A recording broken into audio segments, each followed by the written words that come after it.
If it hasn't hit you yet, are you ready? Are you ready for this ice storm that they are calling for? Do you think that we're going to get it? Do you think it's going to be as bad as they say it's going to be? And have you prepared? Please tell me that you have prepared on some level. Today, I just want to talk a little bit about how I'm preparing, share some tips that help me to prepare. Also, feel free to like, comment, subscribe. Let me know ways that you are preparing, because we can't assume that people know this information. We have a lot of young people who maybe haven't been in this situation before. There may be people who just don't have the life experience to know ways that they can help prepare for this. So please drop down your suggestions. We all can love on one another and help each other get through this. I am preparing mentally and spiritually at this time. I have already prepared physically. I always like to keep certain things in the house to some level, y'all. It's just best to be always prepared, okay? My mindset is prepare for the worst, hope for the best, okay?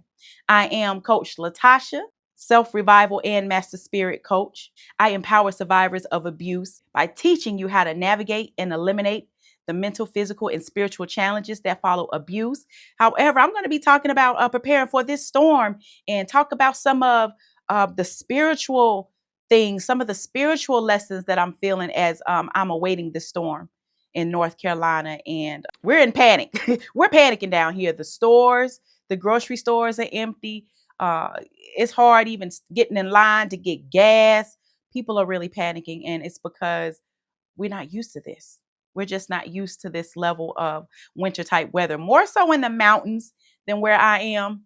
But we're just not used to this cold weather. 1 digit temperatures, we're not used to that. It's supposed to get down to 7 degrees over the next couple of days. And just the thought of that, I'm in the house. I'm in the house. I'm ready. I ain't going nowhere. It's too cold. I'm just ready.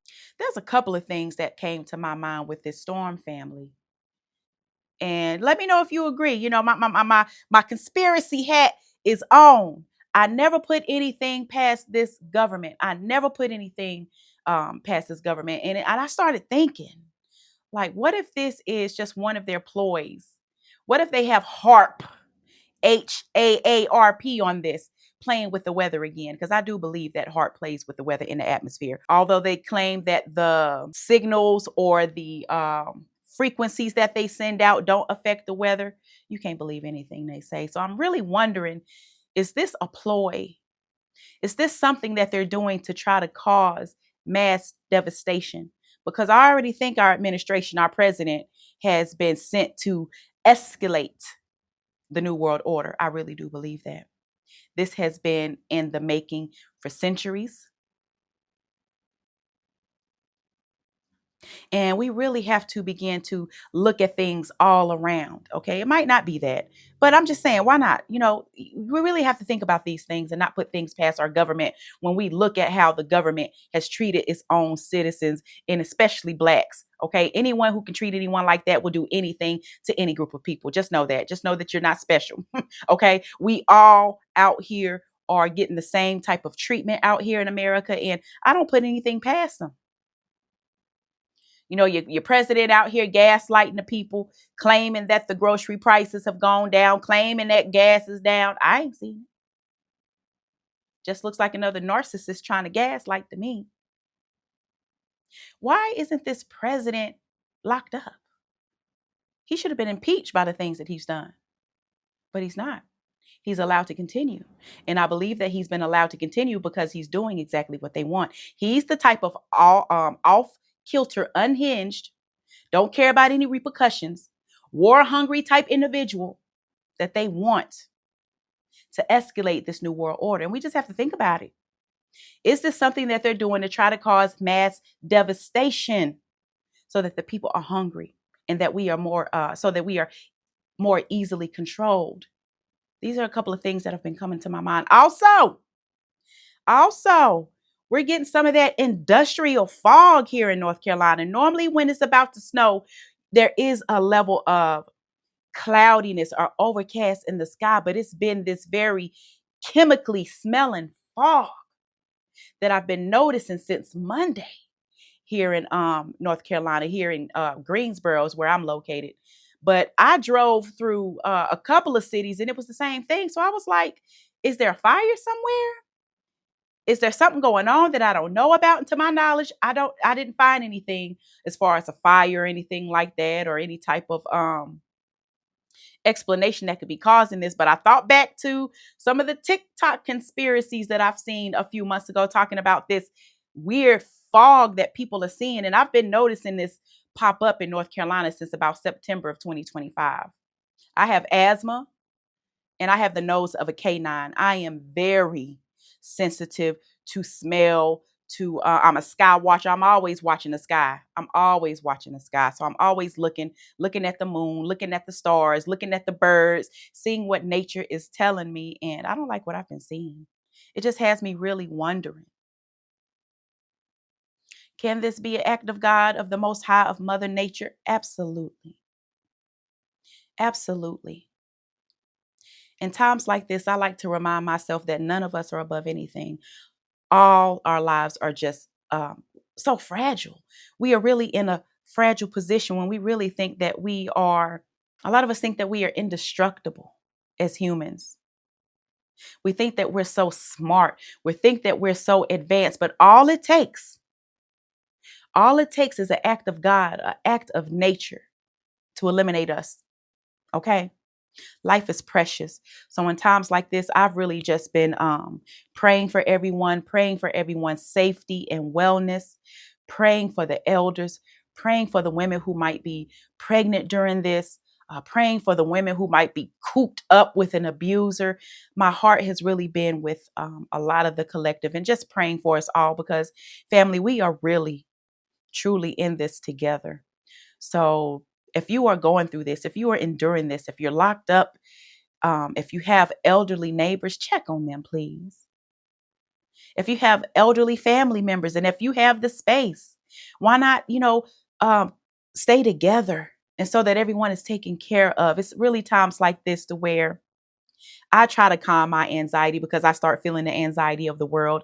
I really try spiritually to eliminate the fear, okay, and know that either way, family, we're going to be okay. We have weathered a lot of storms in our lives, and this too shall pass. So I've got my candles, I got my flashlights, water, just some of the basic things. You don't have to have a lot to be able to prepare for a storm. Of course, the more resources that you have, the better, the more comfortable you'll be. If you have grills and you got your charcoal and fluid and lighters that you can cook, if push comes to shove, that's all well and wonderful. But there are many people who don't have the resources and feel like because you don't have the resources that you aren't able to prepare. And I'm going to share with you a few ways that you can prepare for this storm. And number one is prepare for not having power. We have to keep in mind, okay, a lot of us get so some people who experience this type of thing on a regular basis, I think, can sometimes get this nonchalant attitude of, oh, it's the same. We're not going to get anything. But you should always be prepared because you never know. You never know what this government will try. And you never know if this is the time that there will be a mass blackout, cell phones, everything knocked out. And you really have to think in those times, what are you going to do? What are you going to do? And all you can do is make the best with what you have. But if you have things like walkie talkies, radios, old school radios, have batteries on hand, uh, buckets of filled water in case pipes are bursting, you have issues flushing the toilet, baby wipes if you're menstruating, or if you've been days or weeks without a bath and you're getting funky,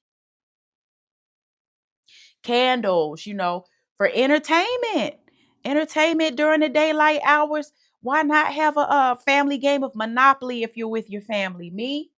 I got a book I plan on getting into, honey, and this one here, this is going to be an emotional book. I've already started digging into it, and I already know I'm in for a treat with that one. So if the power goes out, I will be digging into that to entertain myself. A lot of us do not know what to do when we don't have entertainment.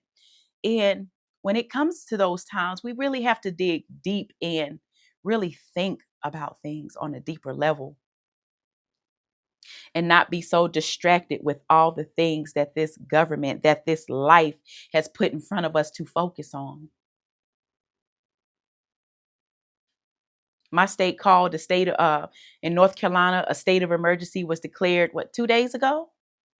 2 days ago. And this is something that we haven't seen weather like this, or haven't had a forecast for weather like this in over 20 years. So I do feel like on some level, we probably will get something. It's cold out there. The skies are looking like it. The birds, the crows are telling the story. We're going to get something. Also, another thing that I find interesting that I really thought about spiritually was the fact that the monks just finished walking through most of the area that is being affected by the storm. I'm hearing now some of the northern states, New Jersey, New York, are getting snow in the forecast. So you just don't know. But that also made me think spiritually. When the monks walked, it was something that was very powerful with their walk. A lot of people had their own opinion about it, but I thought that it was powerful. To me, it speaks about the discipline that you have to walk those distances, the discipline and what it represents in trying to spread the message of love. A lot of people may have thought that the walk was non-productive, but to me, it didn't hurt anything. So if it didn't hurt anything, what can we take? What can we learn from these people? And how interesting that they walked the path right before this storm is due to hit. I'm still piecing a lot of stuff together, y'all. What y'all think? What you think? Also, I've channeled Ma Kali. Ma Kali came to me abruptly a day ago. Beautiful. Not the blue version, the black version of Ma Kali. And I don't know a lot about Ma Kali.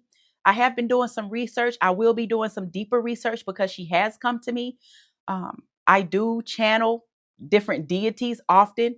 I do believe it's because, number one, I'm a seer. I'm a psychic intuitive channeler. That's what I do. I'm used to this. But I also believe it's because I have a tolerance for multiple religions due to the fact that I don't practice religion, but I still have a tolerance and a thirst to want to know about different cultures and their religion. And what I felt when I saw Ma Kali, it was like she came abruptly, and it was like it was the tongue. She was black. She was beautiful. Oh, she was beautiful, beautiful, powerful. I didn't feel threatened. I didn't feel in danger. But what I felt was vengeance, instant vengeance. And I'm still trying to channel, I'm still trying to figure out what that means, fam. I think it means some for the collective who are in abusive relationships. I do think that some maybe having some exes that are going through some harsh things, honey. A spirit is fighting on your behalf. You don't have to do a doggone thing. For those of you who have been having a feeling of wanting revenge, of just being angry about the relationship that you've gone through, I'm gonna go to that in another video. But as for what this means, as far as the storm, I also thought, well, is there any retribution, any vengeance that needs to be collected in the state throughout this Bible Belt of the US? I don't know. I'm just thinking. I'm just thinking, y'all. I like to think. I like the process. I like to look at all sides of it before I come to a final conclusion. I'm still working through that one. I'm just saying, what you think? What you think? We are a time at spiritual warfare, spiritual and physical, with your president out here. He's bloodthirsty. So in times like this, we have to realize that loss of life and calamity is a part of war. Even when you're fighting for something good, when you're fighting for something good, a lot of times um, there's just those casualties, and it's unfortunate, but it just has me thinking on so many levels. Why am I seeing Ma Kali, and then the Buddhist monks just finished walking? Like, what's going on? And then this, I call it industrial fog. This industrial fog is out here. What is going on? What are they doing?